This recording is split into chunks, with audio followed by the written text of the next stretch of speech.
Ready for a disaster? Got a plan? When chaos hits, home is often the safest place of comfort. It can transform into your stronghold, a refuge amidst the storm. This is the idea of bugging in.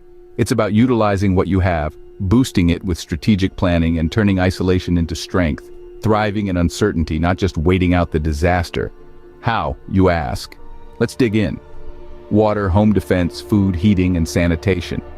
We'll discuss these and more to ensure you're ready. So, strap in and let's prep for survival. Water is life. Let's talk about how to secure it. When we're talking about survival, water is the first thing that comes to mind. It's not just for drinking, but also for cooking, cleaning, and hygiene. So, when a shelter-in-place or curfew is ordered, one of your first moves should be to fill every available container with water. Sinks, bathtubs, even pots and pans should be brimming with water. But don't stop there. Collect as much water as you can to extend your stored water supplies. If you have a garden, consider setting up rain barrels or other precipitation collection systems. In survival situations, it's always better to have more than you need. Remember, aim for at least 1 gallon of water per person per day. Now, here's something vital to remember. If your water supply goes off and then comes back on, it might not be safe to drink. There could be contaminants in the water that are harmful to your health. So it's crucial to have a means to filter or purify your water. Boiling is a common method, but it might not always be an option. Look into purchasing a water filter or purification tablets. These are lightweight, affordable, and can be a lifesaver in a pinch. Communication is key during a crisis. Reach out to your trusted neighbors and share information about the disaster. Keep an eye out for each other and consider swapping resources if needed. Remember, we're stronger together. Securing your water supply is one of the most important steps you can take in preparing for any disaster. It's not just about having enough to drink, but also ensuring that the water you do have is safe and clean. So take the time to plan out your water collection and purification strategies. It's an investment that can literally save your life. Water is essential to survival. Ensure you have enough. A fortress is only as good as its defenses. Let's fortify yours.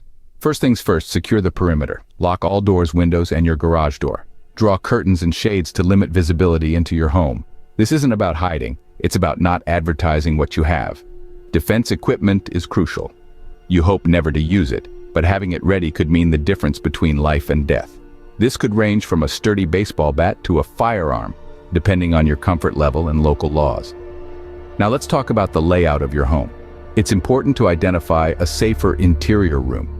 Remember, gunfire can penetrate outside walls, so choose a room that's well insulated. Ensure no light escapes through windows. This room could be your last line of defense. Maintaining watch is vital. If you're not alone, assign someone to keep an eye out at all times. If you're living alone, a security system could be a lifesaver. Fire safety is often overlooked. Make sure the exterior of your home is fire safe. Have a fire plan, extinguishers, alarms, blankets, and gas masks ready. Next, secure your electrical boxes. You don't want anyone messing with your breaker boxes, causing a blackout and leaving you vulnerable. Now, take a walk around your property. Look for vulnerabilities from a criminal's perspective. What would you exploit if you were desperate? Identify these weaknesses and address them. Establish a central command. Designate rooms for specific purposes. Close vents and seal off unused rooms to conserve energy. In the event of radiological or chemical contaminants, seal vents and fireplaces in these rooms as well. If you're in a 2-story home, don't forget your upper floors. Take turns checking windows for disturbances. Choose a defensible location based on the situation. If you're dealing with potential flooding, the upper floor is your best bet. In the case of civil unrest, you might want to hunker down in your living or dining room. And lastly, invest in some extreme hold duct tape. Apply this to lower floor windows in an X pattern anchored to the frames. This won't stop a determined intruder, but it will slow them down and possibly deter them. Remember, your home is more than just a building. It's a stronghold, a refuge, and potentially a lifesaver. Pay attention to its defense as much as you would to your food and water supplies. Your home is your castle. Defend it well. A soldier marches on his stomach. Let's ensure yours is full. Food is the fuel that will keep you going when the going gets tough. It's not just about surviving, but thriving, even during a disaster. Cooking a big batch of food with beans and rice using a slow cooker or thermal pot can be a lifesaver in case of power and gas outage. These are simple, accessible ingredients that can be stored for long periods and provide plenty of nutrition. Remember, staying hydrated is just as important as eating. Our bodies are mostly water, and maintaining that balance is crucial for our health and well-being. Aim for at least a gallon of water per person per day. This will cover drinking, cooking, and basic hygiene. Now let's talk about cooking. In a disaster situation, you want to avoid attracting unwanted attention. This means no open fires that can be seen or smelled from a distance. Safe methods to cook and heat water include using a camping stove or a solar oven. These are efficient, low profile, and can kill bacteria, making your food and water safe to consume. Let's face it, during a crisis, the simpler the better. Keep your needs to a minimum and live as primitively as possible, even at home. This reduces the risk of attracting attention and conserves your resources. It's not about living in discomfort, but about making smart choices that enhance your safety and survival. And finally, let's not forget about our mental well-being. Having comfort foods stashed away can be a real morale booster. These could be anything from chocolate bars to your favorite canned soup. Little luxuries can make a big difference when times are tough. In essence, when it comes to survival, it's all about planning, preparation, and adaptability. Remember, you don't need to live off the land to survive. You can make do with what you have and still live comfortably. Keep it simple, stay nourished and hydrated. Sanitation is a crucial aspect of survival. Let's ensure it's taken care of. In the aftermath of a disaster, maintaining sanitation can be a challenging task, but it's absolutely necessary. After all, poor sanitation can lead to diseases, and that's the last thing you want when you're trying to survive. If municipal water has been cut off, you still have options to flush your toilet. Your toilet tank holds almost 2 gallons of water, which can be used for flushing. If that's not enough, your water heater can be a valuable source, holding anywhere between 20 to 100 gallons of water. But what happens when even those resources run out? That's where the humble garbage bag comes in. You can line a 5-gallon bucket with a garbage bag, add a lid, and voila! You've got a makeshift toilet. Remember to keep it sealed when not in use to avoid attracting pests or spreading diseases. Now, let's talk about waste disposal. If you're bugging in for more than a couple of weeks, you may need to consider digging a latrine. Aim to dig it at least 2 feet deep and keep it a good 200 feet away from any natural water sources to prevent contamination. In case your natural gas goes out, remember to shut it off at the valve. You might need to relight pilot lights once it's safe and the gas is back on. This can help prevent potential gas leaks or fires. But sanitation isn't just about waste disposal, it's also about staying informed. Keep a radio tuned in for updates. You need to know if there's a change in the situation that could affect your safety, like a need to evacuate. And speaking of evacuation, don't forget about your furry friends. Have a bug-in and bug-out plan for your pets. This should include food, water, and also a waste disposal plan. Remember, they are part of your family and their needs are just as important. Just as you wouldn't overlook your food or water supply, don't overlook sanitation. It's an essential part of your survival strategy. It might not be the most glamorous topic, but it's one that could make a significant difference to your health and well-being in a survival situation. To wrap up, sanitation is more than just cleanliness. It's a matter of health, safety, and ultimately, survival. So take the time now to plan your sanitation strategies. When disaster strikes, you'll be glad you did. Sanitation is critical, don't overlook it. Our furry friends need to be prepared too. Let's ensure their needs are met.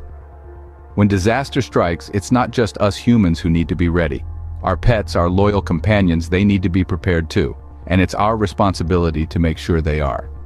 Start by creating a bug-in and bug-out plan for your pets. This plan should include a list of essential items your pet will need, like food, water, and even toys to keep them occupied.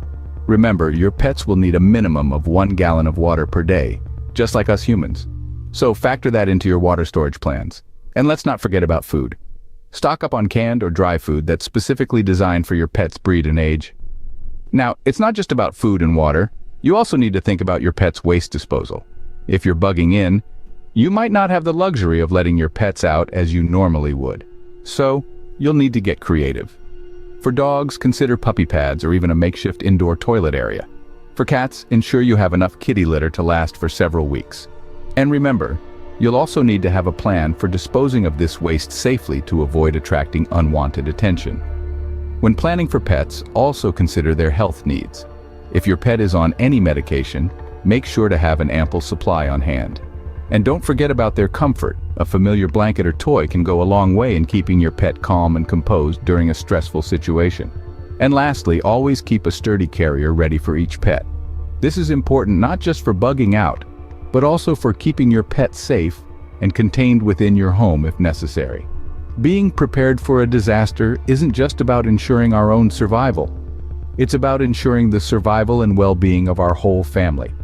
And that includes our pets. Our pets are family, let's treat them as such. Preparation and planning are key to survival. Let's recap.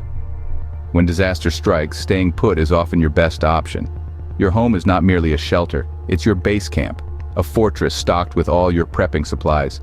But to make it work, you need a plan. Water is crucial. If a shelter-in-place order is issued, your first task should be to fill every available container, sink, and bathtub with water. Aim for at least 1 gallon per person per day. And remember, if the water supply goes off and then comes back on, it might not be safe to drink, so ensure you have a way to filter or purify it. Next, home defense. Secure the perimeter, prepare your defense equipment, and identify a safer interior room. Keep watch, prioritize fire safety, and assess your home's exterior for vulnerabilities. Remember, your home is your fortress, but it's only as strong as its weakest point. In terms of essential items, think about food and hydration. Cook a large batch of beans and rice in a slow cooker or thermal pot. And remember to stay hydrated. Keep it simple and live primitively to avoid attracting unwanted attention. Sanitation is another important aspect. If the municipal water supply is out, remember that your toilet tank and water heater can provide water for flushing. If necessary, use garbage bags and 5-gallon buckets for waste storage.